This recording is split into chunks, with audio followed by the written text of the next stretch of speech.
Bonjour à tous. Vous écoutez actuellement les prédications de l'Arche de l'Éternel à Anvers, Église de Dieu en Belgique. Nous espérons que cette parole vous bénira. Que Dieu vous bénisse.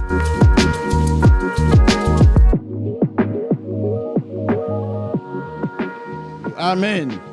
Nous voulons également dire à Dieu merci. Nous bénissons son nom, nous lui rendons grâce, parce que celui qui nous a gardés, qui nous a protégés, qui nous a secourus depuis le début de cette année encore. Alléluia. À lui soit véritablement la louange, la gloire, l'honneur, la puissance pour les siècles des siècles. Et dites un grand Amen pour notre Dieu.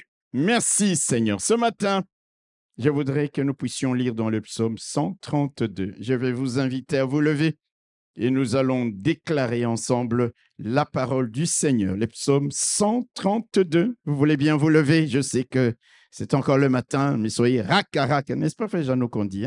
Rac-à-rac. Arac-à-rac. Amen. Psaume 132, à partir du verset 13e. Il est dit, allons-y. Oui, l'Éternel a choisi Sion. Il a désiré pour sa demeure. C'est mon lieu de repos à toujours. J'y habiterai car je l'ai désiré. Je bénirai sa nourriture. Je rassasierai de pain ses indigents. Je revêtirai de salut ses sacrificateurs et ses fidèles pousseront des cris de joie. Là, j'élèverai la puissance de David. Je préparerai une lampe à mon oint. Je revêtirai de honte ses ennemis et sur lui brillera sa couronne. Dites un grand Amen, acclamons la parole du Seigneur. Amen. Ce matin, le entre-thème, je l'ai intitulé « La marche vers Sion ». La marche vers Sion. Oui, l'Éternel a choisi Sion. Il a désiré pour sa demeure. C'est son lieu de repos. Et si Dieu a choisi Sion comme sa demeure éternelle, que nous reste-t-il encore à faire, nous, peuple de Dieu? C'est de marcher vers Sion. C'est d'aller vers où notre Dieu est. C'est d'aller où notre Dieu réside. Peut-être que ce matin, tu es loin des Sion. Peut-être que ce matin, tu n'es pas sur les chemins des Sion. Je suis venu nous adresser une simple invitation. Allons, marchons vers Sion. Alléluia. Allons, marchons vers la montagne que Dieu a voulu pour sa résidence à perpétuité. Allons, marchons vers la demeure, les lieux de repos de l'Éternel, notre Dieu. Est-ce que quelqu'un peut dire Amen? Je me vois, je te vois, je nous vois, en filigrane, en foule, marchons vers les lieux où demeure notre Dieu. Allons, marchons vers les lieux où nous entrons dans sa présence. Alléluia. Où nous entrons dans son intimité, car en ces lieux-là, il y a d'innombrables délices. Car dans sa présence, il y a d'abondantes joies et d'abondantes bénédictions, comme nous le voyons dans ce texte. Dieu dit, j'ai choisi Sion. Alléluia. C'est là ma demeure, mon lieu de repos. Et regardez la série des bénédictions qui seront les nôtres en ces lieux-là, si nous marchons vers Sion. Au verset 15, qu'est-ce qu'il dit? Il dit, je bénirai sa nourriture. Je bénirai la nourriture de ces lieux. Il y aura de la nourriture en ces lieux. Je bénirai sa nourriture. Je rassasierai des pains ses indigents. C'est-à-dire, même si vous êtes pauvres. Mais quand vous êtes là à Sion, quand vous vous êtes approché de Dieu, quand vous êtes allé dans sa maison, dans sa demeure, il dit quand vous venez là à Sion, même les pauvres, je les rassasierai des pains, je leur donnerai ce dont ils ont besoin. Et il dit, là à Sion, je revêtirai des saluts ces sacrificateurs. Et qui sont sacrificateurs de notre Dieu si ce n'est toi et moi? Dieu a fait de nous un royaume des sacrificateurs. Si nous allons vers Sion, alléluia, Dieu s'engage à nous revêtir des saluts. Mais qu'est-ce que ça veut dire que le salut? Le salut, c'est un mot générique qui englobe la guérison, qui englobe la victoire, qui englobe la bénédiction. Si nous allons vers Sion, il dit, ces fidèles pousseront des cris de joie. Au verset 16, les fidèles de Dieu, c'est toi et moi. Alléluia. Alléluia. Dieu nous fera pousser des cris de joie, des chants d'allégresse. C'est-à-dire quand nous irons en ces lieux-là, quand nous allons demeurer en ces lieux là où Dieu demeure, Dieu essuiera nos larmes. Dieu remplira nos cœurs de joie. Dieu remplira nos cœurs d'allégresse. Il n'y a pas meilleur endroit au monde que d'être là où Dieu est.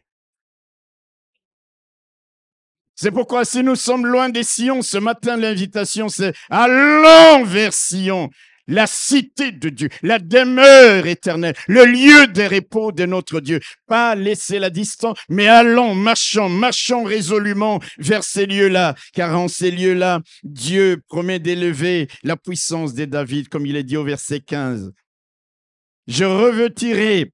Non, verset 17. Là, j'élèverai la puissance de David. Il parle de David, mais il parle aussi de toi et de moi. En ces lieux-là, Dieu élèvera ta puissance. Il préparera une lampe pour toi, pour éclairer ton chemin. Dites Amen.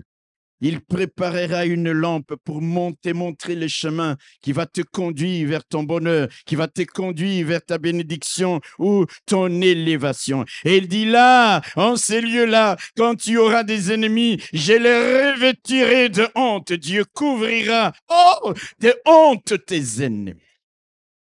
Et sur toi brillera la couronne. Écoutez, c'est merveilleux, n'est-ce pas? C'est merveilleux, n'est-ce pas? Lesquels d'entre nous, frères et sœurs, n'aimeraient pas vivre toutes ces bénédictions? Lesquels d'entre nous? Que là, à Sion, Dieu couvre de honte nos ennemis parce que nous sommes connectés à lui, parce que nous sommes dans sa proximité, dans son intimité, parce que nous aimons les lieux où il habite, où il réside. Là où il nous éclaire, il nous donne sa parole, sa révélation. Dans sa demeure, frères et sœurs, comme autrefois, soyons comme ces pèlerins qui allaient joyeusement vers Sion pour louer, pour célébrer, exalter leur Dieu qui est aussi le nôtre. Quand vous lisez les Saintes Écritures, la Bible nous montre comment des gens entreprenaient ce pèlerinage vers Sion, vers Jérusalem, pour aller louer, célébrer, adorer, exalter leur Dieu. Allons, marchons vers Sion à la rencontre de notre Dieu et toutes les bénédictions qui nous y attendent. Alléluia! Laissez-moi toutefois nous dire une chose. Lorsque nous nous engageons résolument à marcher vers Dieu, vers sa demeure, vers les lieux de son repos, vers sa résidence, cela peut être l'Église. Alléluia! Cela peut être le lieu où nous venons répondre aux convocations de notre Dieu. Mais quand nous nous engageons, cela peut être sur le plan spirituel. Nous nous voyons loin et nous disons nous devons nous approcher de Dieu, nous rapprocher de Dieu. Toutes ces démarches-là, bien-aimés frères et sœurs, ne seront pas toujours une promenade de santé. Lorsque quelqu'un se décide véritablement à avancer vers Sion, ce parcours ne sera jamais aisé. Mais lorsque la personne réalise que son bonheur se trouve auprès de son Dieu,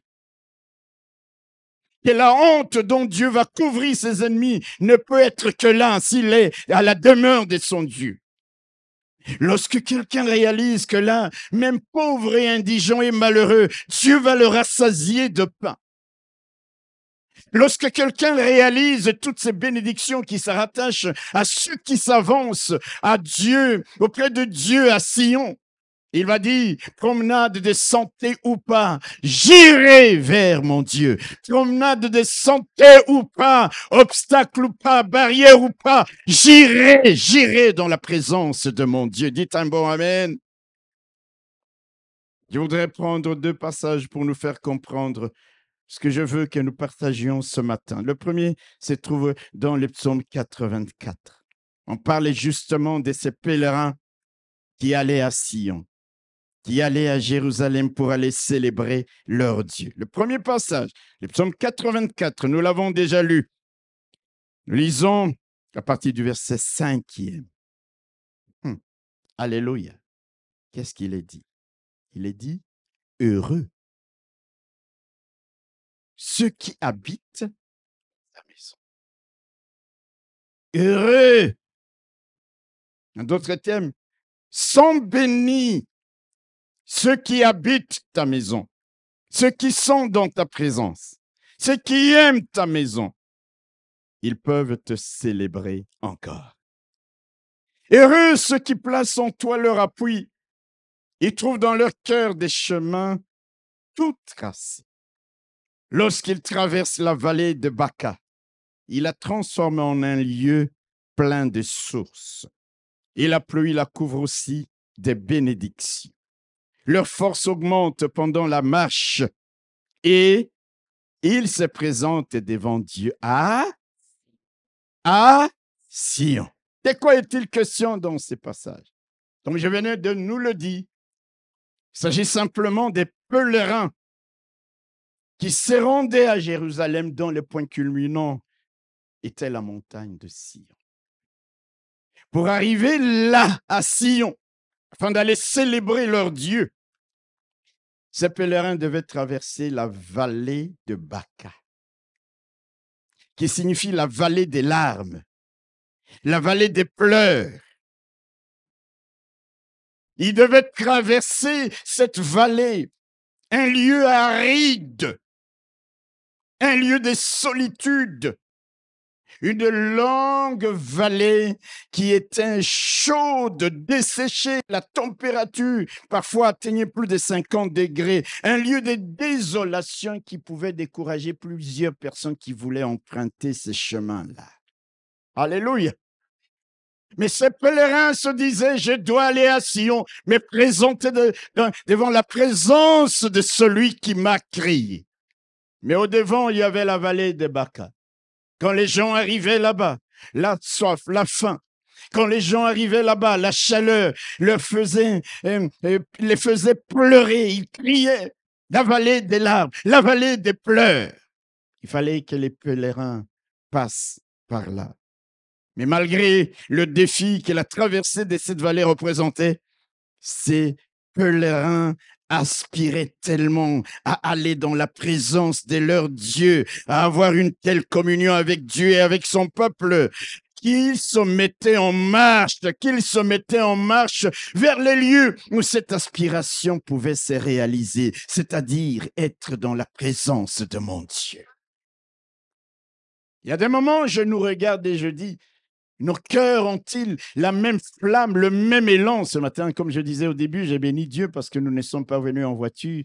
Écoutez, je vais vous dire une chose, je m'imaginais que nous serions peut-être à peine une dizaine parce que tellement les gens sont habitués. Mais nous sommes là. Dites un bon amen. Il y avait la vallée, les lieux où ils pouvaient pleurer, d'autres mouraient là-bas de désespoir. Mais ces pèlerins disaient, ma soif, c'est d'être dans la présence, c'est d'être à Sion, la demeure de Dieu. C'est là que je dois aller. Peu importe ces lieux arides, peu importe la sécheresse de ces lieux-là, je veux aller rencontrer celui qui est la source de ma vie, la source de mon existence, parce que c'est auprès de lui que se trouve mon héritage. Alléluia! Frères et sœurs, je voudrais encore ce matin réveiller quelqu'un pour dire, il n'y a pas de plus bel endroit que d'être dans la présence de Dieu. Il n'y a pas de plus bel endroit que d'être dans la maison de Dieu. C'est pourquoi je vous dis souvent que ces histoires de suivre les cultes sur Internet est un piège. Je ne dis pas que c'est mauvais, mais je ne veux suivre cela que si vraiment, ce n'est pas parce que la rue est fermée de part et d'autre.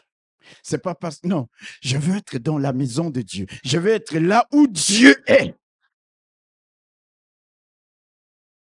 Allons, marchons vers Sion, vers la demeure de notre Dieu, les lieux de son repos à toujours. Comme je l'ai dit, ce ne sera pas toujours facile, mais agissons comme ces pèlerins. Alléluia!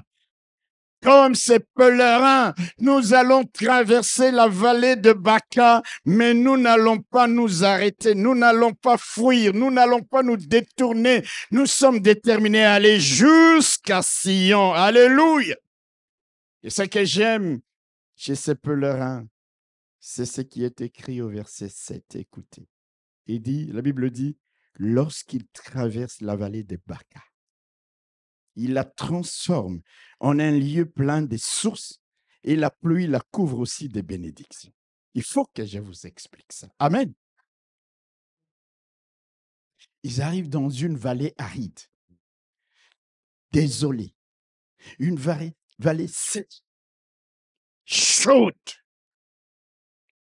Il fait très froid la nuit, très chaud les jours.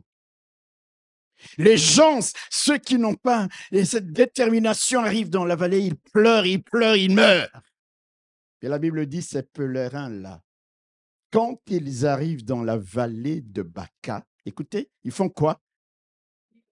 Ils la transforment en un lieu plein de sources. Ils la transforment en un lieu où il y a de l'eau.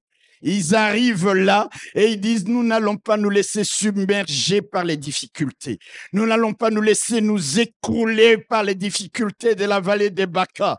C'est une vallée de sécheresse, mais nous allons la transformer en une oasis.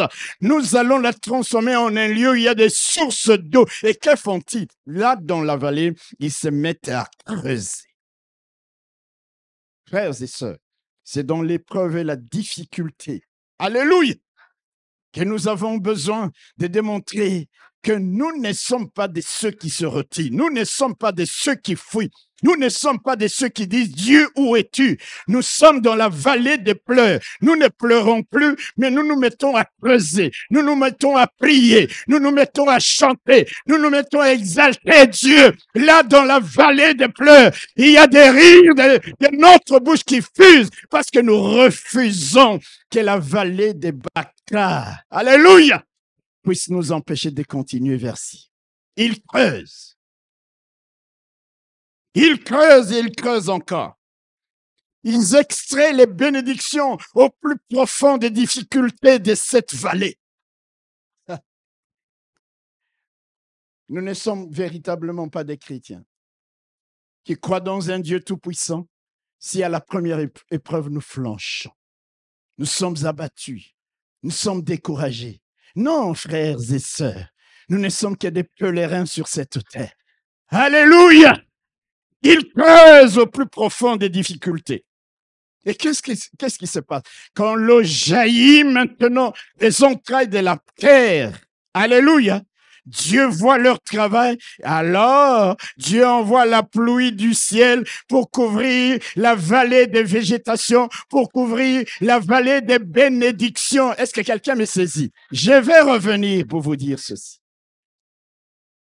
Ils arrivent dans la vallée de Baca, au milieu de toutes les épreuves. Ils peuvent pleurer. Ils peuvent se lamenter. Ils peuvent abandonner. Ils peuvent faire demi-tour. Mais ils disent, nous allons la transformer en un lieu d'eau. Ils creusent. Et Dieu voit que ces gens ne sont pas abattus ni découragés. Ils creusent. Et quand l'eau jaillit, Dieu envoie la pluie du ciel. En d'autres termes, ces pèlerins formaient un binôme avec Dieu. Il faisait jaillir l'eau des profondeurs, des entrailles de la terre, et Dieu faisait tomber l'eau des hauteurs du ciel. Il y avait cette conjugaison entre les travaux de ces pèlerins et ce que faisait Dieu. Vous savez, beaucoup de gens vous diront, dans ces épreuves, dans ces difficultés, Seigneur, où es-tu? Agis. Et ils sont là, bloqués, ils sont tétanisés, ils ne font plus rien. Dieu veut que dans la vallée des Baca, tu creuses. Parce que quand l'eau va jaillir des entrailles de la terre, Dieu enverra l'eau du ciel.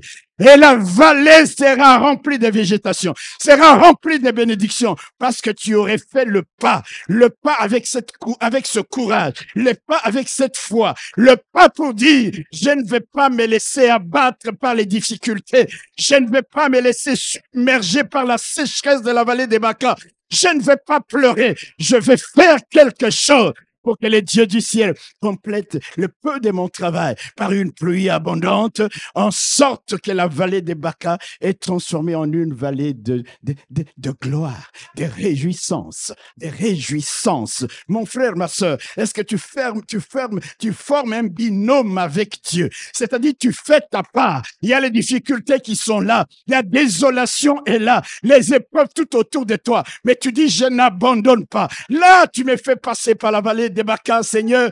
Je réalise que tout autour de moi n'est que complications. Mais je n'abandonne pas, mais je ne délaisse pas, mais je ne rentre pas. Je creuse et je creuse. Je prie et je jeûne. Je combats jusqu'à ce que quelque chose jaillisse et que Dieu envoie la bénédiction du ciel parce que je dois continuer ma route vers la demeure de mon Dieu. Combien de fois, dès qu'il y a la moindre épreuve dans nos vies, nous sommes abattus. Et parfois, les personnes qui tiennent tête dans les épreuves ont dit, est-ce qu'il a encore des émotions? Est-ce que c'est encore un être humain? Je vais vous dire une chose, frères et sœurs. Vous savez, on peut pleurer en silence. Alléluia. On peut souffrir en silence. Mais il y a quelque chose de plus grand qui te porte d'aller vers l'avant. Parce que tu sais qu'en ce moment-là, tu passes par la vallée des Baca et qu'il ne faut pas flancher. Et tu creuses. Et quand tu as fait ta part, Dieu envoie. Vous savez ce que la pluie de la vallée des Baca représente? Dieu envoie l'onction. La pluie ici, c'est le symbole de son onction.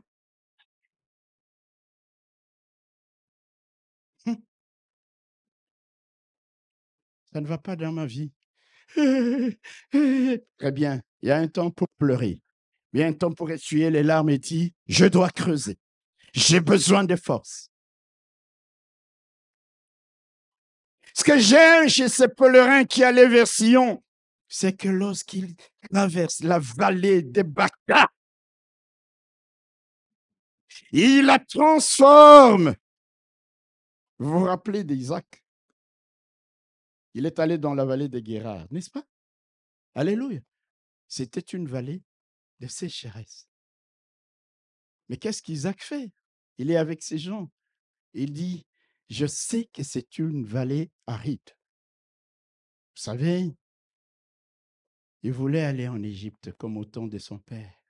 Et Dieu lui dit, non, reste à Guérard.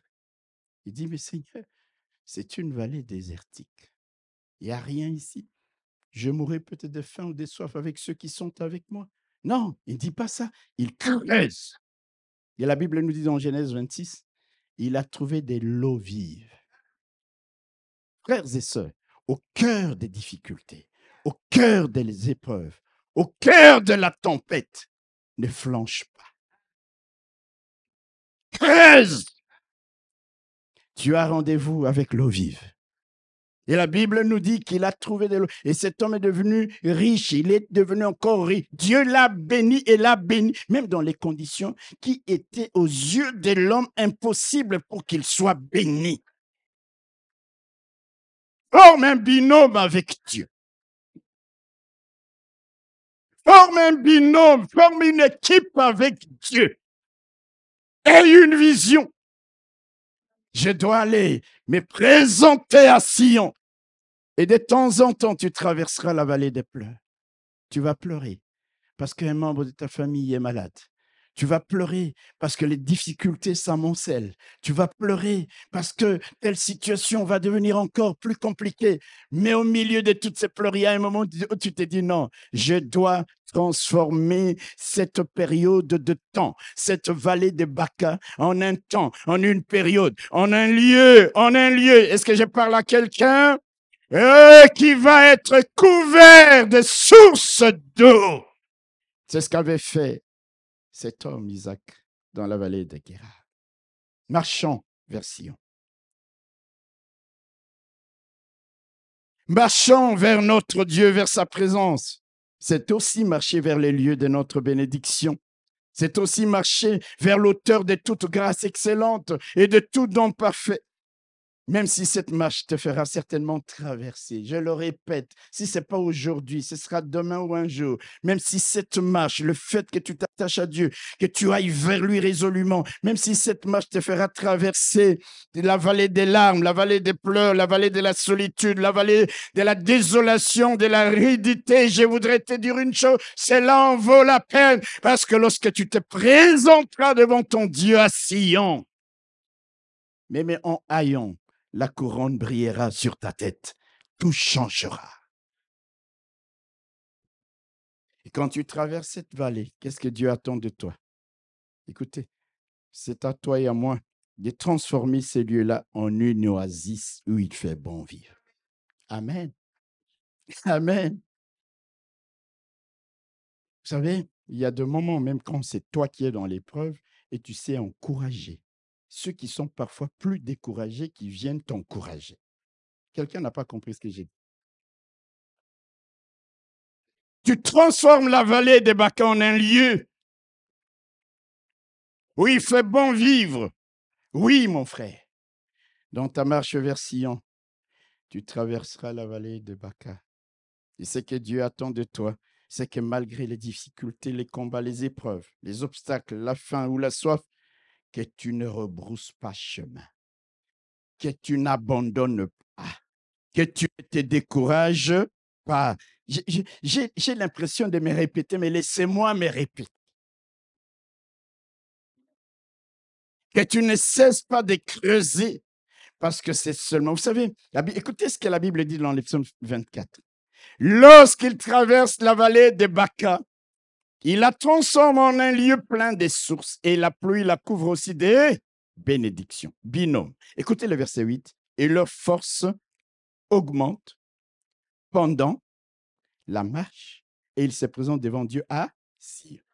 Il dit, leur force augmente pendant la marche. C'est-à-dire, ils travaillent, ils ne s'arrêtent pas. Est-ce que je parle à quelqu'un? Il y a des moments où nous, lorsque l'épreuve là, tu es abattu, tu restes, tu t'arrêtes complètement, tu t'assois, tu dors, tu te couches, terminé. Il dit, c'est pendant leur marche, pendant qu'ils sont en mouvement, pendant qu'ils sont en activité, pendant qu'ils avancent résolument vers Dieu, que leur force commence à augmenter. Pourquoi? Parce que la pluie envoyée du ciel, la puissance du Saint-Esprit, l'onction de Dieu va les rendre capables d'avancer et d'avancer encore, d'avancer encore. Ils vont transformer la vallée aride en source d'eau. Ils vont transformer les plaintes et les complaintes en chants d'allégresse. C'est la pluie qui vient d'en haut, la puissance du Saint-Esprit qui nous rendra capables de transformer les déceptions en expériences positives, les larmes en rire et les pleurs en cris de joie, transformer les deuils en allégresse, les doutes en certitude, la peur en assurance, les défaites en victoire, parce que nous avons formé ce binôme avec Dieu. Et pendant que tu es en mouvement, je n'arrêterai pas d'être en mouvement. Je te le dis. Alléluia. Et je t'invite, pendant que tu es en marche. Vous savez, la vie chrétienne, c'est la vie en mouvement. Et être en mouvement, c'est comme quelqu'un qui pédale un vélo. Alléluia. Si vous êtes sur un vélo, vous vous arrêtez de pédaler, vous allez faire quoi? Ou bien vous tombez, ou bien vous vous arrêtez. Ou bien vous mettez un pied par terre. Vous êtes obligé de pédaler pour vous maintenir en équilibre et avancer. C'est ça la vie chrétienne. Combien de fois nous nous arrêtons, nous mettons un pied à terre et pire encore des genoux à terre parce que nous traversons un moment difficile. La vallée des Baca, il y aura un moment où tu n'as plus rien. Mais la Bible dit quand tu te présenteras à Sion devant ton Dieu, alléluia, il te rassasiera de pain. Alors je vais vers lui. Où vas-tu dans la vie de tous les jours? Vers quoi tu cours? Vers quel lieu tu aspires à te trouver? Les lieux par excellence, laissez-moi le répéter, c'est à Sion, dans la présence de notre Dieu. Pendant qu'ils marchent, ils marchent. Leur force augmente pendant la marche. Alléluia. Et ils transforment cette vallée. Et pendant la marche, comme je vous ai dit, c'était pas, tu entres dans cette vallée, tu sors, c'était une longue vallée. Alléluia. Alléluia. Vous savez qu'on meurt plus facilement de soif que de faim. Vous pouvez ne pas manger plusieurs jours, vous ne mourrez pas aussi vite que si vous ne buvez pas. On meurt plus vite de soif que de faim. Même quand tu as l'impression que tu ne peux pas jeûner, tu vas mourir. Tu ne mourras pas. Tu ne mourras pas pour un jeûne d'un jour de deux, de trois ou des... Non. Mais si tu ne bois pas et que la température est trop élevée, ça te déshydrate. C'est ça qui tue beaucoup plus facilement. Mais ces gens ne s'arrêtent pas. Alléluia. Et ils transforment la vallée. Et leur force augmente. Au lieu que les forces faiblissent, elles ne faiblissent plus simplement par l'action conjuguée de l'eau qui a jailli des entrailles de la terre et de la pluie qui est tombée du ciel. Ils sont revigorés pour continuer leur marche. Ils sont fortifiés pour aller toujours de l'avant vers Sion, vers Sion, vers Sion. C'est en marchant et en étant en mouvement que cela est arrivé.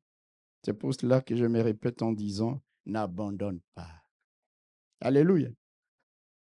Ne te décourage pas dans ta marche, ne rebrousse pas chemin. Ne cesse pas de creuser. Amen. Ne cesse pas de prier. Ne cesse pas de louer Dieu même quand tout va mal. Alléluia. Alléluia. Vous serez parfois jugé, comme je le disais, est-ce qu'il a des émotions? Qu'est-ce que tu en sais des émotions des autres? Est-ce qu'il est normal? Qu'est-ce que tu en sais de la normalité des autres? Va auprès de lui pour qu'il te partage le secret. Il te dira, mon frère, je passe par Baca. Mais ça ne va pas me clouer là. Je vais franchir Baca. Pourquoi? Parce que je creuse. L'eau a jailli et Dieu m'envoie l'onction et la puissance qui me permet de me tenir debout et de continuer ma marche. Continue. Jusqu'à ce que tu te retrouves devant Dieu à Sion où t'attendent toutes les bénédictions que nous avons lues dans les psaumes 132. Je bénirai ta nourriture. Je rassasierai des pains ces indigents. Je revêtirai des saluts ces sacrificateurs. Quand tu es là. Alléluia. Alors ils prennent la force. Il dit, c'est là. Je dois aller auprès de mon Dieu. Continue. Ne te laisse pas abattre. Alléluia. Tu traverseras des moments. Vous savez, Dieu a donné aux enfants d'Israël un pays aussi de vallées. Il y avait énormément de vallées. Il y a énormément de vallées dans ce pays. Amen. Mais la vallée des Baca, c'était comme un cauchemar. Mais il fallait passer par là pour aller à Sion. La vie chrétienne, ce n'est pas une vie qui nous exonère des combats, des épreuves, des difficultés. Si quelqu'un t'a dit ça, il t'a menti. Mais Dieu veut que dans ces épreuves, dans ces difficultés, tu relèves la tête. Dans ces épreuves, dans ces combats, que tu tiennes ferme en disant non, c'est pas ici que je vais mourir, c'est pas les épreuves qui vont m'emporter, moi j'ai un objectif. Et c'était ainsi que les pèlerins s'est trouvé maintenant à Sion devant leur Dieu pour le célébrer. Vous pouvez vous imaginer un Dieu qui vous regarde au milieu de toutes les épreuves et vous vous débattez parce que vous les prenez pour appui. Et vous dites, je n'abandonne pas. Et vous traversez la vallée des Baca. C'est comme si de l'autre côté, la couronne de la victoire t'attend. Dieu te dit, viens maintenant. Tu as tenu bon. Tu as traversé Baca. Tu es en ma présence. Voici la bénédiction que je t'ai réservée. Et là, ce sera le temps de réjouissance.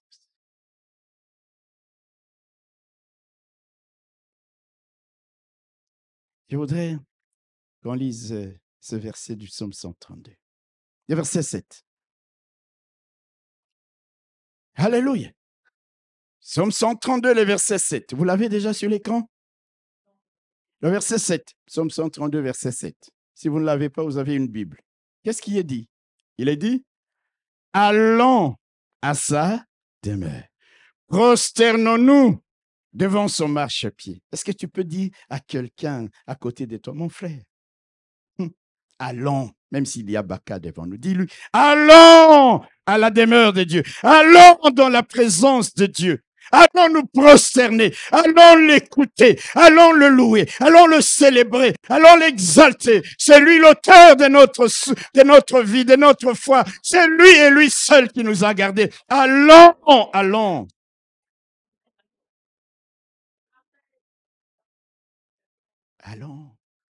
Dis-lui allons. Il est découragé, tu le prends par la main, tu lui dis, mon frère, allons. Il est abattu, tu la relèves, tu dis, ma sœur, allons.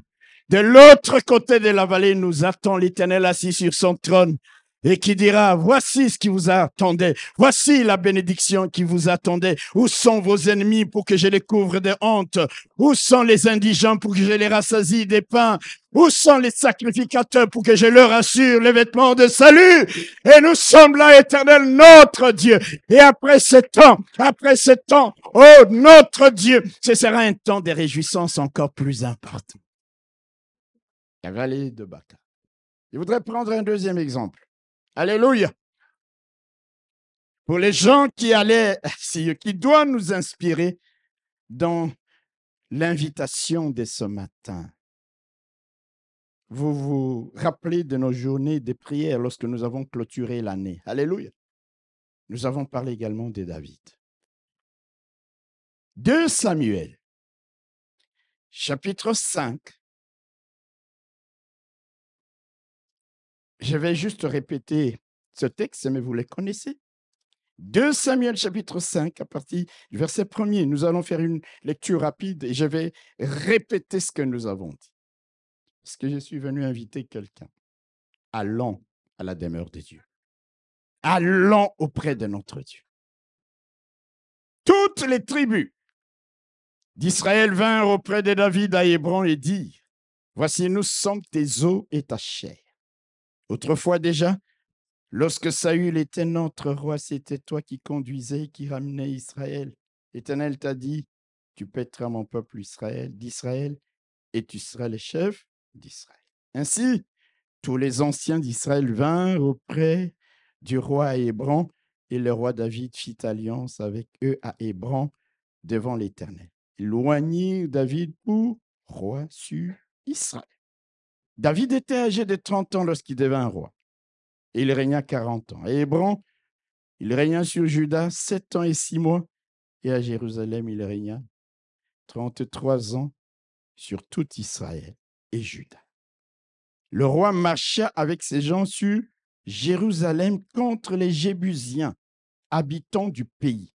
Ils dirent à David, tu n'entreras point ici, car les aveugles même et les boiteux te repousseront. Ce qui voulait dire, David n'entrera point ici. Mais David s'empara de la forteresse de Sion. C'était la cité de Dieu. Ah, la cité de David. Rappelons brièvement ce que nous avons dit. Alléluia.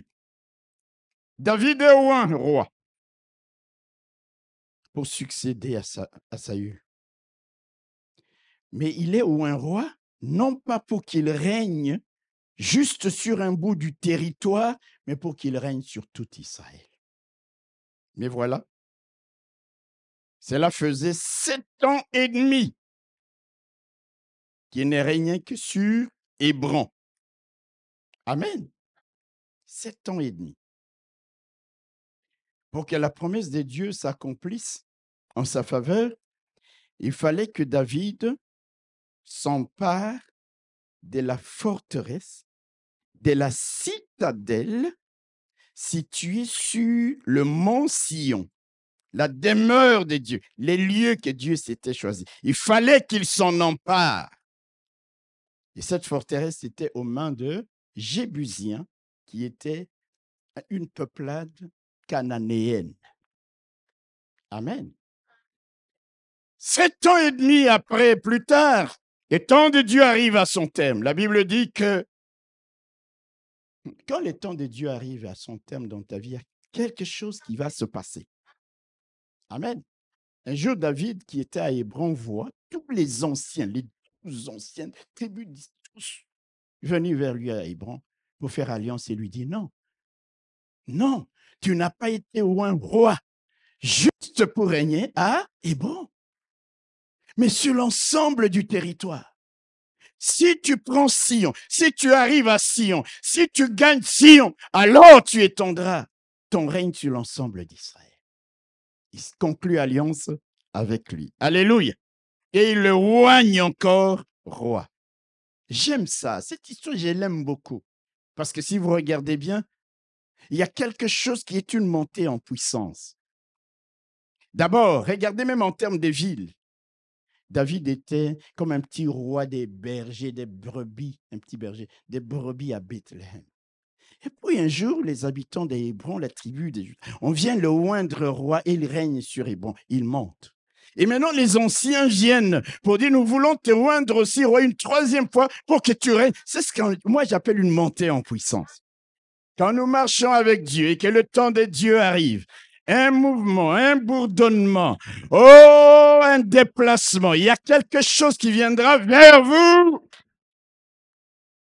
pour une montée en puissance. Il a été oint d'abord roi par Samuel, ensuite a été oint par les habitants des Hébrons, ensuite maintenant c'est pas tous les habitants représentés au travers des anciens de tout Israël. C'est ça une montée en puissance. J'ai dit à quelqu'un qu'un jour, le temps de Dieu sera là, un bourdonnement, un jaillissement, quelques mouvements se fera en ta faveur pour que toi aussi tu puisses monter en puissance. Oui, il doit aller à Sion. Amen. S'il arrive à franchir les murailles de la ville de Jérusalem qui était gardée, à l'époque, ça ne s'appelait pas Jérusalem, ça s'appelait Jébus. C'est pourquoi on parle des Jébusiens. C'est quand David a pris la ville des Jébus qu'il a changé le nom de Jébus en Jérusalem. Il doit gravir les pentes escarpées de la montagne des Sion pour aller chasser les Jébusiens qui défendaient farouchement la citadelle et d'ailleurs qui pensaient que leur cité était imprenable. Mais la Bible nous dit quoi quand vous lisez bien dans Chroniques, je ne vais pas faire allusion à ça, on en a parlé, la Bible nous dit que David et ses hommes sont entrés dans la ville par un canal souterrain, un aqueduc qui alimentait en eau la ville, canal qui tirait sa source de l'extérieur. Vous me suivez? Les murailles, la montagne, impossible. Et puis David et ses hommes trouvent une source d'eau en dehors de la ville. Vous savez, ça veut dire qu'ils doivent maintenant ramper dans les égouts. Ils doivent ramper dans l'obscurité pour aller prendre la citadelle de Sion. C'était comme prophétique. La demeure de Dieu est en train d'être occupée par des Jébusiens. Vous comprenez le scandale? Il dit non, je dois marcher sur Sion. Il y a un moment dans ta vie, mon frère, ma soeur, tu vas passer par les égouts. T'en fais pas. Les égouts, c'est parfois les humiliations que tu vas subir. Alléluia. Et dans les égouts, ça sent mauvais. Il y a des gens qui te regarderont et qui te dédaigneront. Dans les égouts, il y a l'obscurité. C'est comme si tu ne vois plus rien. Dans les égouts, tu es comme abandonné. Il y aura des moments où tu es abandonné même par ceux-là dont tu crois qu'ils sont les meilleurs, entre guillemets, comme disent les gens de Kinshasa, les pires. Tu parles à quelqu'un? C'est pourquoi quand tu as une personne qui est vraie avec toi en amitié, je vous assure, nous vivons des temps où les amitiés sont fragiles. Alléluia. Où les amitiés. J'étais hier avec quelqu'un qui me parlait d'un frère qui a un peu investi et qui dit, mais frère, je ne savais pas. Et puis le frère, il dit, non, je ne veux pas faire trop de tapage. Je lui dis, moi, je suis d'accord parfois avec ces gens de comportements. C'est-à-dire, dès que quelqu'un vous dit, Dieu m'a béni, j'ai fait ça, il y en a qui se mettent systématiquement à le jalouser, à le combattre. Mais réjouissons-nous de la bénédiction des autres. Alléluia. Vous croyez vraiment? Moi, je suis désolé. C'est peut-être pas très, très bien de ma part.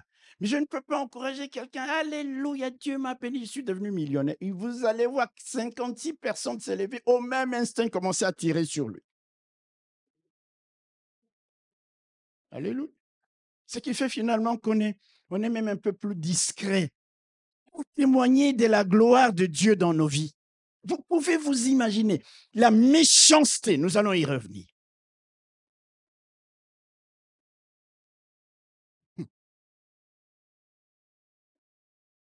Ils entrent par les égouts. Tu passeras parfois par les égouts. Mais pour passer par l'égout, ça demande aussi de l'humilité de ta part. Parce que tu dois te courber. Parce que tu dois ramper. Dans la vie, alléluia, quand Dieu te demande parfois de t'humilier, humilie-toi. Quand Dieu te courbe. Vous savez, souvent, nous nous arrêtons parce que nous entendons un tel nous critiquer, un tel nous calomnier, un tel faire. Moi, j'avance dans les égouts. Critique-moi, ça pue, je peux. Mais quand je vais arriver là-bas, à Sion, et alléluia, j'ai tant l'autorité. Tu viendras un jour devant moi, incontestablement, je te le dis. Ils rampent par les égouts et ils entrent dans la ville. Ils chassent les Jébusiens. Ils prennent le mont Sion. David s'y établit et c'est ça qu'on appelle la cité de David. Il a marché résolument vers Sion. Même s'il a fallu passer par les égouts. Même s'il a fallu sentir mauvais l'odeur des égouts, mais il est passé par l'obscurité jusqu'à ce qu'il arrive à Sion, qui chasse les ennemis, les Jébusiens qui étaient là et qu'il s'empare de la citadelle. C'est pourquoi même quand les Jébusiens lui disent hey, David, tu n'entreras point ici parce que même les boiteux et les paralytiques peuvent te chasser. David, il dit oui, les pentes sont escarpées, les murailles sont élevées, mais Dieu me donnera une révélation. Mais Dieu m'indiquera un moyen. Il est rentré par les égouts marchant résolument vers Sion. Il a établi son autorité. Il a régné sur tout Israël. C'est pourquoi on dit, mais David s'empara de la forteresse de Sion et il en a fait sa cité. Et le mais signifie malgré la menace, malgré les difficultés. Il a dit, je marche vers Sion. Avec Dieu, il y a toujours une solution à tout. Et dans sa marche vers Sion, les lieux d'où il devait établir sa cité et régner sur tout Israël, voyez-vous, David ne s'est pas laissé arrêter, ni par quoi que ce soit, ni par qui que ce soit. Amen. Amen. Même s'il a fallu ramper, il a rampé avec ses hommes. S'il a fallu marcher dans la boue de l'aquéduc, dans la puanteur, dans l'obscurité, il a marché encore, jusqu'à ce qu'il arrive là. C'est cela aller, c'est cela marcher vers Sion, aller vers la demeure de Dieu qui est le lieu de notre bénédiction. Frères et sœurs, avançons résolument. Amen. La demeure aimable du Dieu vivant. Allons dans la présence du Dieu vivant en bravant les vallées arides, les menaces de nos ennemis, les pentes escarpées, les murailles élevées, si nous voulons jouir de toutes les bénédictions que Dieu a en réserve pour ceux qui viennent auprès de lui. Allons, avançons. David dit donc, heureux ceux qui habitent dans ta maison, ceux qui viennent dans ta présence. dans ta demeure. Quelqu'un peut dire amen? Je voudrais terminer. Vous montrer deux petites choses. Les secrets de David qui lui ont permis d'arriver jusqu'à Sion malgré les difficultés, les obstacles. Les secrets des pèlerins qui sont arrivés jusqu'à Sion malgré la traversée de la vallée aride des Baca. Nous trouvons deux petites choses dans le psaume 84. C'est très important. Nous l'avons lu et laissez-moi le relire pour asseoir la pensée dans notre esprit. Psaume 84, le verset 6e. Alléluia. Heureux ceux qui placent en toi leur appui. Ils trouvent dans leur cœur des chemins tout tracés. Laissez-moi vous expliquer ces deux choses. Heureux ceux qui trouvent leur appui en Dieu. C'est-à-dire quoi? Premier élément, ces gens-là, ces pèlerins-là, avaient confiance en Dieu. Et puis, deuxièmement, l'état de leur cœur. L'état de leur cœur, frères et sœurs, est foi en Dieu. Place en Dieu ta confiance. Fais de Dieu ton appui. L'appui qui ne t'abandonnera jamais, c'est Dieu. Qui ne te fera jamais défaut, c'est Dieu. Je ne suis pas venu t'opposer à ton meilleur ami, mais même avec toute la bonne volonté du monde, à un moment donné, il ne sera pas capable d'être véritablement un appui pour toi. Mais Dieu sera toujours ton appui. Dieu sera toujours ton appui quand tu mets en lui ta confiance. Et c'est Dieu-là, ce qui est impossible aux hommes, lui est possible. Le vendredi, nous étions ici, Jésus disait à ses disciples, il dit, il est plus facile, alléluia,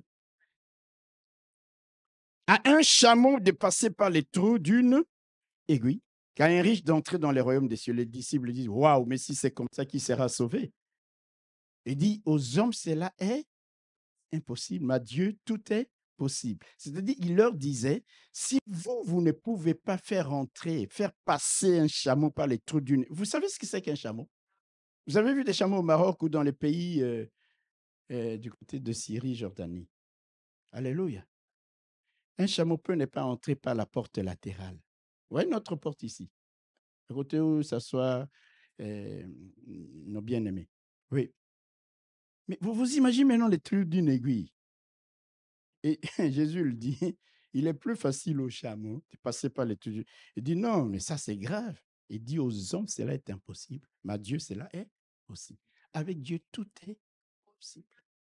Soit Dieu va agrandir le trou de l'aiguille, soit Dieu va rapetisser les chameaux avec toutes ses facultés, mais tout petit pour passer. Dieu, c'est pourquoi quand tu as Dieu pour ton appui, alléluia, les vents souffleront, la tempête viendra. Mais parce que tu as pris Dieu pour appui, il est le rocher de siècles. Tout peut être ébranlé. Mais lui, il est assis tranquillement sur son trône. Même au temps du déluge, il était calmement sur son trône parce que rien de tout cela ne l'ébranlait. Ces pèlerins, David, ces gens qui bravaient les obstacles et les difficultés, avaient confiance en leur Dieu, avaient foi en leur Dieu. Quand tu as foi en Dieu, vous savez, parfois, nous disons des choses que nous ne vivons pas quand la difficulté est là. Alléluia. C'est facile de dire, Dieu tu as donné, Dieu tu as repris, quand tu n'es pas concerné. Alléluia. C'est le jour où tu es touché. Amen. Que tu peux t'élever, dire, Seigneur, je te loue de ce que tu as donné, de ce que tu as repris, et je continue ma marche avec toi. Et là, les gens vous diront, il n'a pas d'émotion. Peu importe ce que tu diras. J'ai confiance en mon Dieu. La vie sur cette terre n'est qu'une période de temps limitée. Je m'avance résolument vers l'éternité glorieuse. Je prends Dieu pour mon appui. Alléluia. Ces gens, c'est pourquoi il dit, heureux ceux qui placent en toi leur appui. Première chose, fais de Dieu un appui. Parce que même s'il faut qu'il fasse passer les chameaux par les trous d'une aiguille, il le fera et il est capable de le faire. Fais-lui confiance. Amen. Et deuxièmement, c'est les cœurs. La Bible dit, ces gens-là, ils trouvent dans les cœurs des chemins tout tracés. Ils trouvent dans leur cœur des chemins tout tracés. Ces hommes arrivaient à Sion malgré les obstacles et les difficultés parce que les chemins qu'ils empruntaient étaient tout tracés dans leur cœur. Tout tracés. C'est-à-dire, c'était des cœurs zélés pour Dieu. Est-ce que tu as un cœur zélé pour Dieu? C'était des cœurs assoiffés de Dieu, affamés de Dieu, enflammés pour sa demeure, embrasés par la volonté d'être auprès de lui, les lieux où il est, où il veut que nous nous trouvions, motivés par l'amour d'être dans sa présence.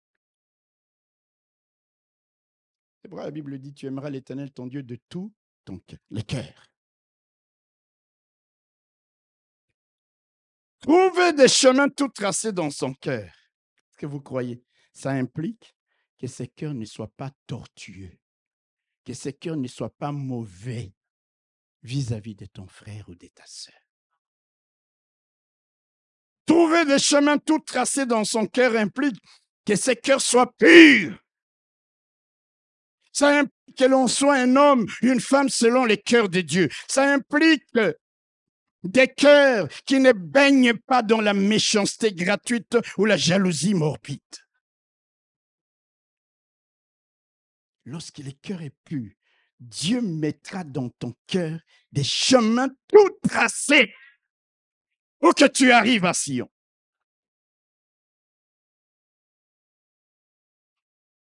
Si nos cœurs sont remplis des méchancetés gratuites, alléluia, des jalousies morbides, je voudrais parler plus de nos cœurs à l'égard de notre proche, et de ton frère, de ta sœur. Parce que, vous savez, quand nous parlons des cœurs purs, n'allons pas simplement qu'au niveau spirituel. Allons au niveau d'abord dans nos relations ici. Quel est l'état de ton cœur vis-à-vis de ton frère? Ils trouvent dans leur cœur des chemins tout tracés. Il faut que ce soit un cœur pur. Dites Amen. Cela implique des cœurs qui ne baignent pas dans la critique facile ou dans la calomnie maladive. Je parle à quelqu'un. Quand tu verses facilement dans la critique, ton cœur n'est pas pur. Mais c'est comme des gens qui colportent parfois des histoires sur les autres. Parfois, il faut écouter les deux parties.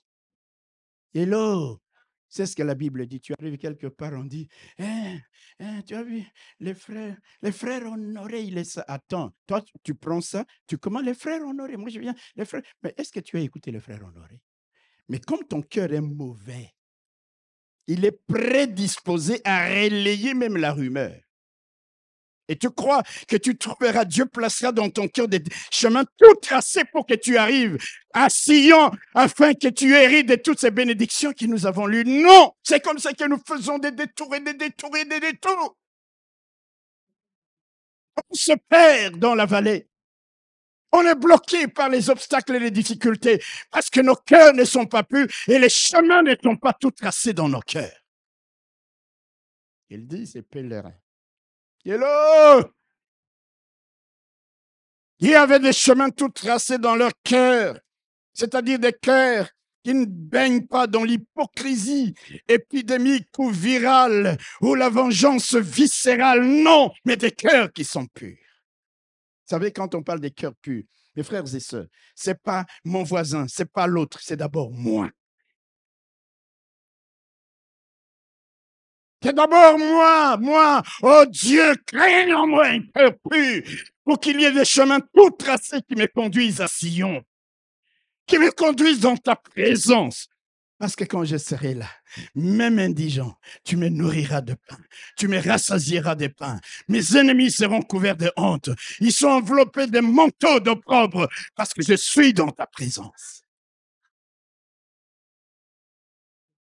Cela implique, bien-aimés frères et sœurs, des cœurs qui ne baignent pas dans la médisance sulfurique ou la colère aveugle vis-à-vis de ton frère ou de ta sœur. Des cœurs. C'est là des chemins tout tracés. Excusez-moi d'utiliser le mot sulfurique. C'est chimique. Mais je n'ai pas trouvé mieux. Parce qu'il y a des gens qui ont une médisance sulfurique. Vous savez, l'acide sulfurique, concentré, une goutte tombe ici, ça passe là-bas. Ça détruit la médisance.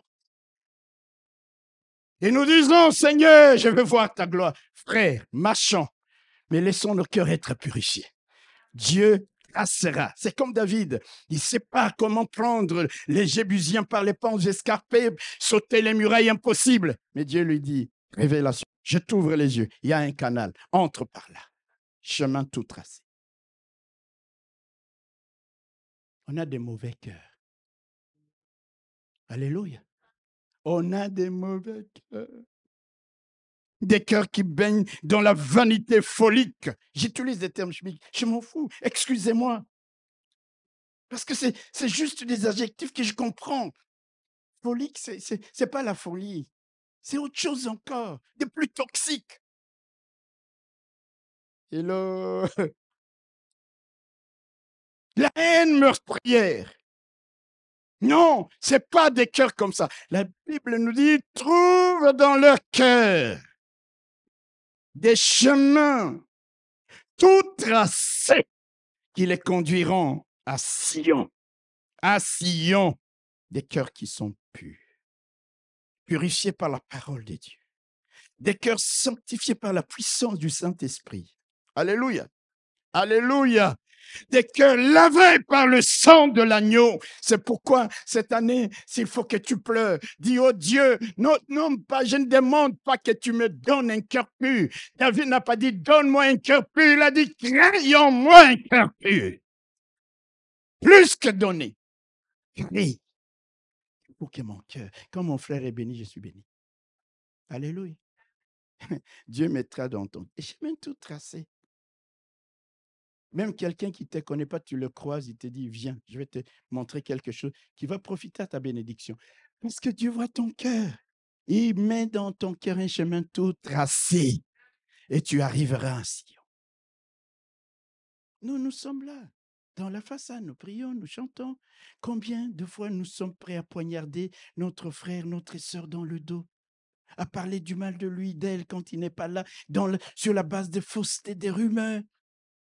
Et puis après, nous venons, alléluia, rakata, les parler en langue, shadrakataka, abetchak, megod. On cite même des noms en hébreu, en latin, en grec, en araméen. C'est pas ça qui impressionne Dieu.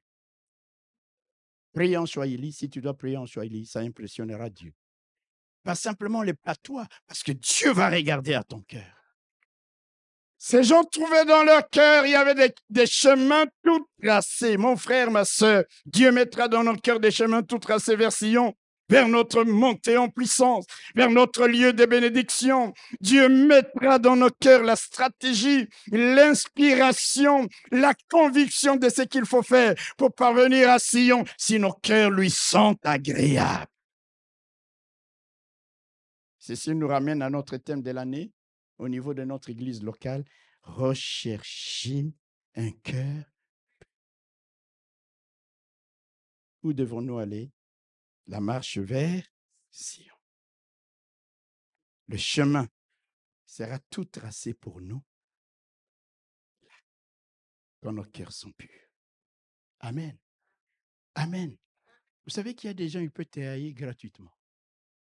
Ils ne t'aiment pas. Tu ne lui as rien fait.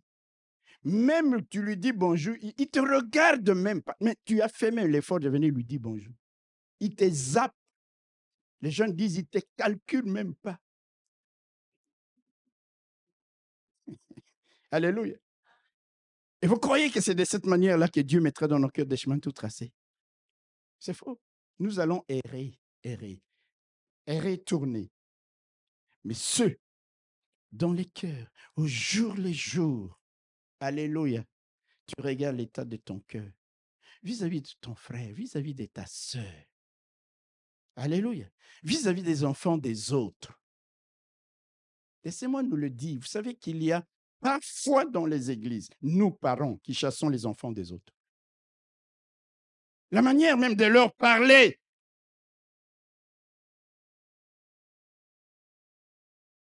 Vous pouvez tout avoir. Lorsqu'une porte est entrouverte, pour qu'est-ce qu'il faut la fracasser?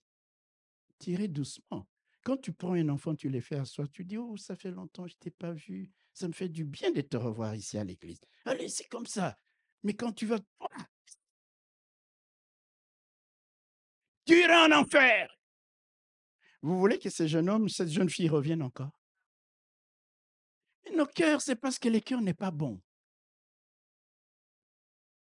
Dieu mettra dans nos cœurs des chemins tout vers Sion. Et ce qui fera que même dans la vallée des Baca, quand nous creusons, l'eau va jaillir, Dieu enverra la pluie. Même quand il y a les murailles, même quand il y a les ponts escarpés, Dieu nous indiquera un aqueduc au travers duquel nous allons parvenir à Sion. Frères et sœurs, allons jusqu'à Sion, marchons vers Sion, purifions nos cœurs pour que Dieu mette dans nos cœurs des chemins tout tracés. Que Dieu vous bénisse.